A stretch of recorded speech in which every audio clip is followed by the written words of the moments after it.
Guys, I just found the body of a spider I killed, and I did not know where it went, and I for like so long was like, what happened to it? Just found it. Anyway.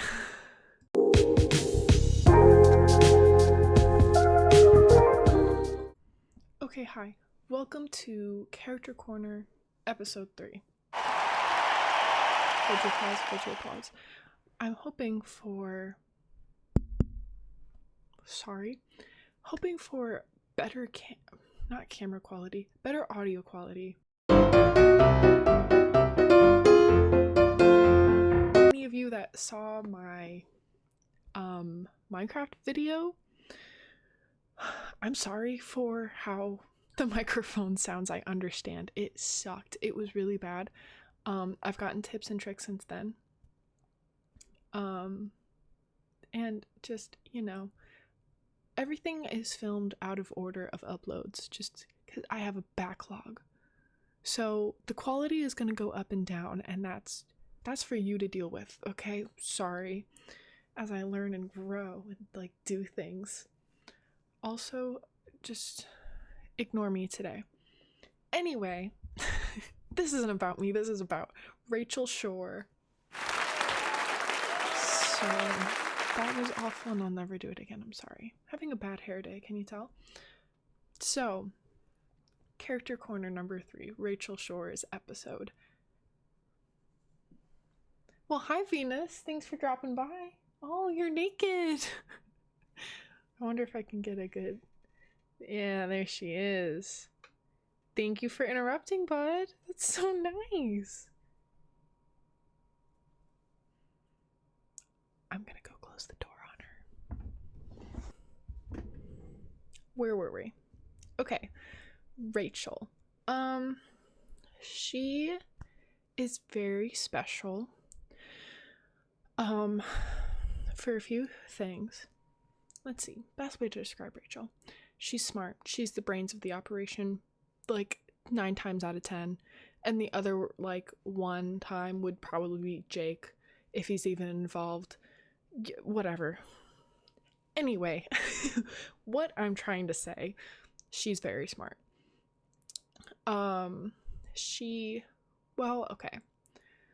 was created by the first person to ever play the game Life in the Forest with me, but at this point the story is so different that basically the only thing is her name. It's the only thing that's still there. It's just inspired by and blah blah blah blah blah. The person who made Rachel in the first place was a big bookworm, so I decided, well, Rachel has to be a bookworm. Only thing is that nobody reads in Verdeen. That's kind of... What if I just held this?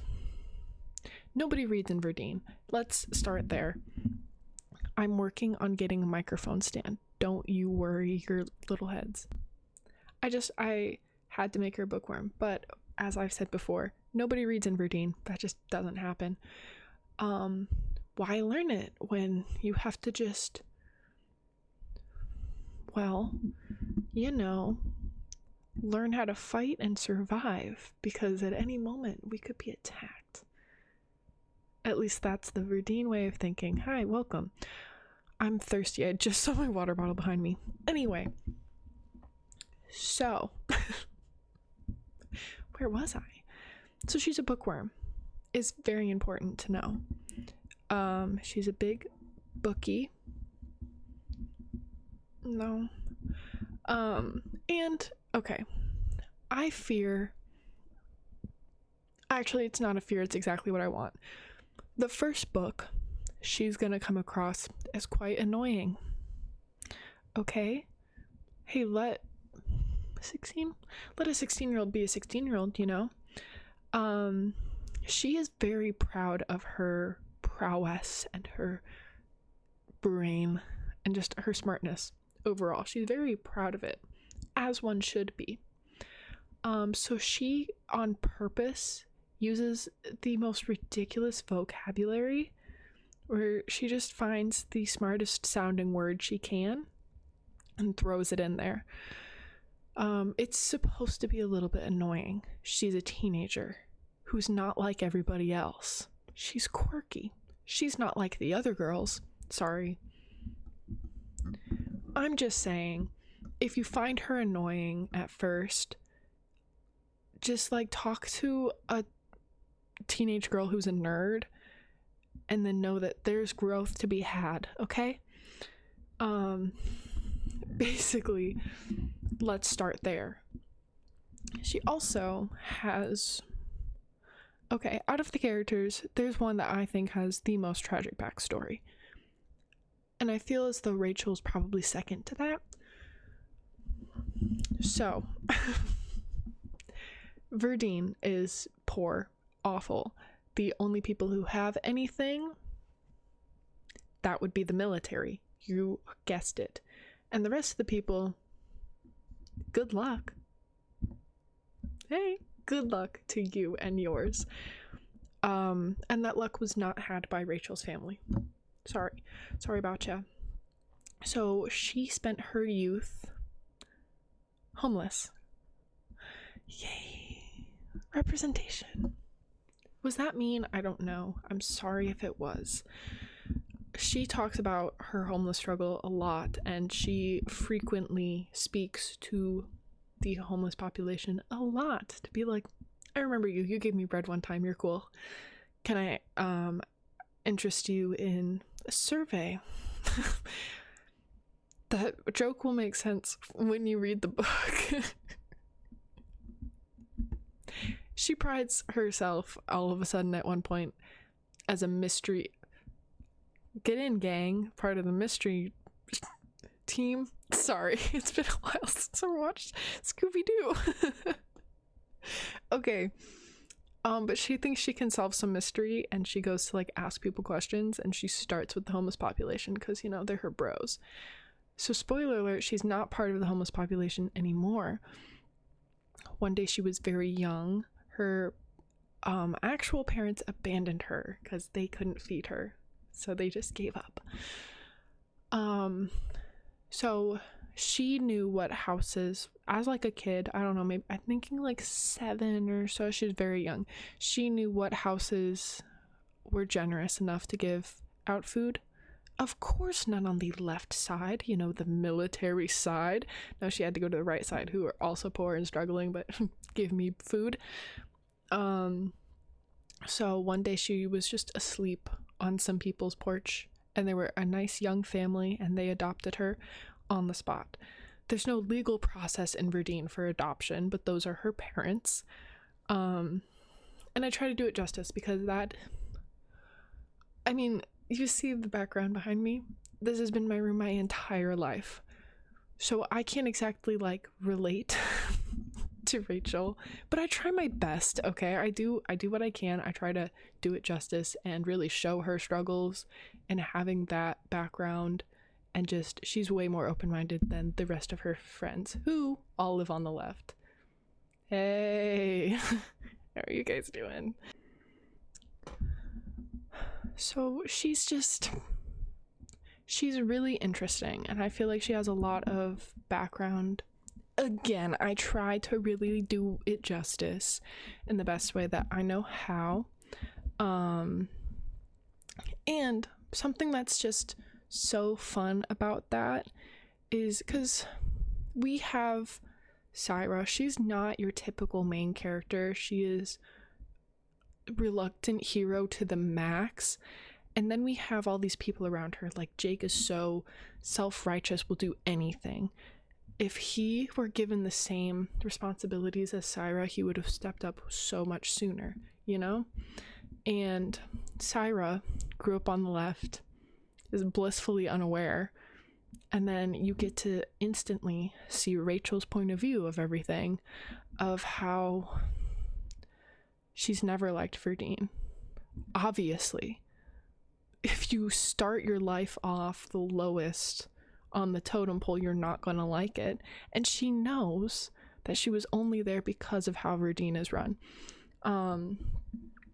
And she's just so awesome in that way, where she's able to give readers, I think, and an alternate perspective, because you get to hear so much from Syra about how like, I love routine and then it's so cool and I really like it, and then you instantly get thrust over to see Rachel and she's like, this place sucks and I wish I could leave, but I would die. So do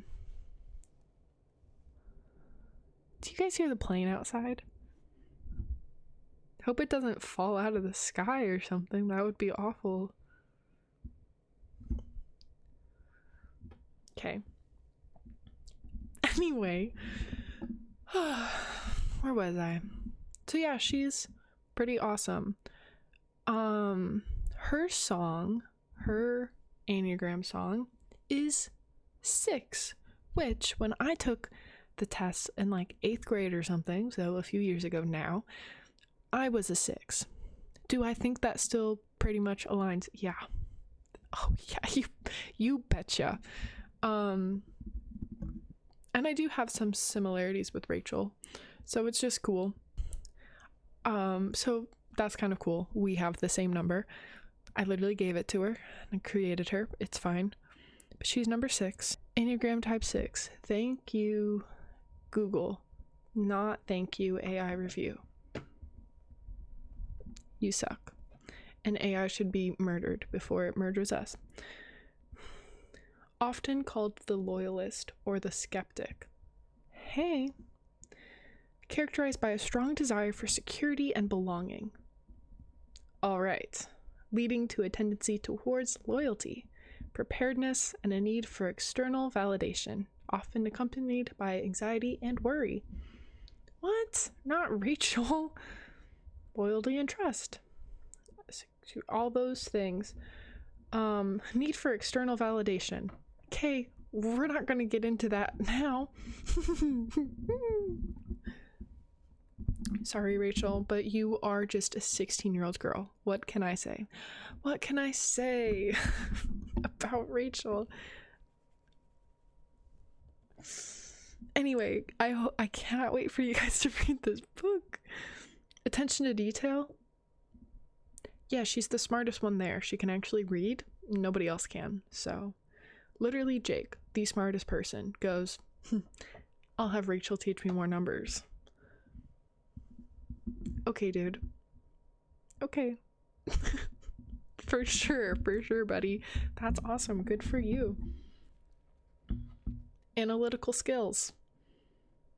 They thrive on information and data, using it to anticipate obstacles and find practical solutions. Yes. Basically. Just yes. Fear of betrayal. Difficulty relaxing. Hey! Okay. What's funny about this? When I read you the Enneagram, I pick the personalities, like I pick their numbers based on, I listen to the songs, I'm like, oh yeah, this is Rachel. And then I read it and I'm like, oh, you know, that TikTok, that, oh, that's me every time I read this out loud. So that's super cool for me and just really great. So yeah, that's Rachel. She's smart. She's a bookworm.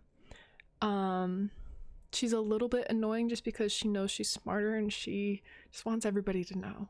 But she's a 16-year-old girl, so have patience, okay? I don't want to hear Rachel slander when I put this book out, okay? Lighting change, hello. Because you will all be on the line if that happens, okay? It's up to you guys to not sully the good name of Rachel Shor, okay?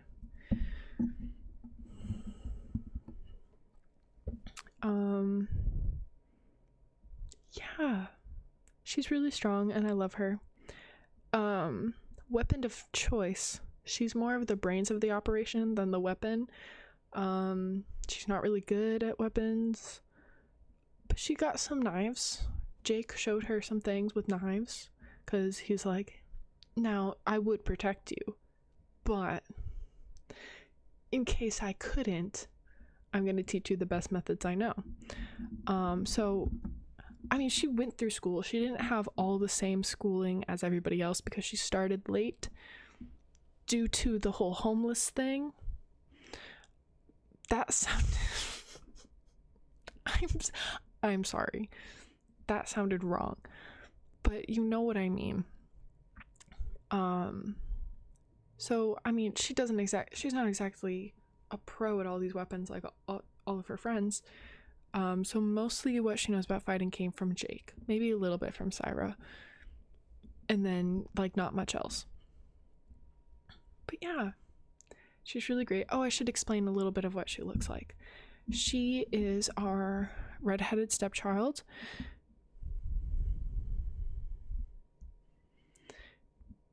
I thought that it would be okay.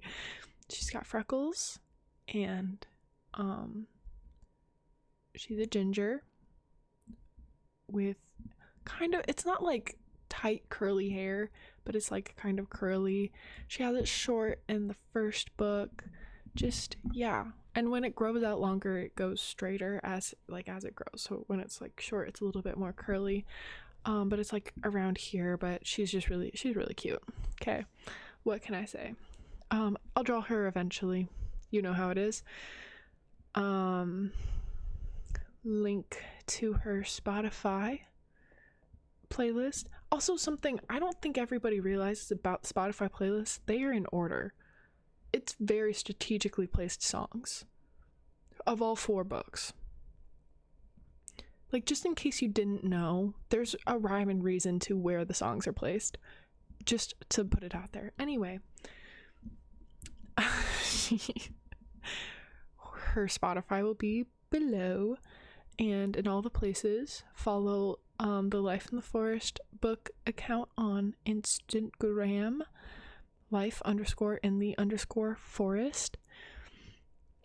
You will see Rachel's picture. I also post on that story every time I upload a YouTube video, so do that and stay tuned because the book will be coming out. Do I know when? No, but it will, and you all better be there. That's all I'm gonna say. Okay, thank you guys so much for watching. Hope you enjoyed learning a little bit more about Rachel, and I hope you love her when you read about her. Okay, bye. Subscribe.